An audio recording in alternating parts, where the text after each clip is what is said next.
ആ നമ്മക്കൊക്കെ എന്ത് പെരുന്നാള്. ഇജ്ജ് എത്ര കൊല്ലായി ഇവിടുന്ന് പോയിട്ട് എനിക്ക് വല്ല ഓർമ്മയുണ്ടോ? ഇനി എപ്പോഴാ അഞ്ചൊക്കെ വരിക? നിങ്ങൾ ഇമോഷണൽ ആക്കില്ല ഐഷുമ്മ. ലീവ് കിട്ടാത്തോണ്ടല്ലേ, അല്ലെങ്കിൽ ഞാൻ പറന്നു വരില്ലേ. ആ എന്റെ ബാപ്പ ഇങ്ങനെ തന്നെയായിരുന്നു. എന്റെ ഉപ്പാപ്പാന്റെ കബറടക്കാൻ നേരത്താവും നാട്ടിലെത്തിയത്. നിങ്ങൾ അത്ര പെട്ടെന്നൊന്നും പടച്ചു വിളിക്കൂല, നിങ്ങൾ അതൊന്നും പേടിക്കണ്ട. ഉമ്മച്ചി ഞാൻ ഇപ്പൊ വിളിക്കാട്ടോ.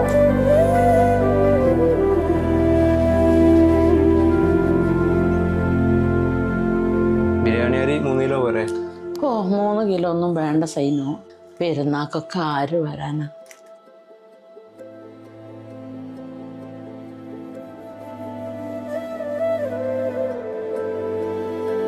സിനുക, ഇപ്രാവശ്യം അരി കുറച്ച് കൂടുതൽ ഇട്ടോളിട്ടാ. എന്റെ ചെങ്ങായിമാരെന്നെ ഒരുപാട് പേരുണ്ടോ.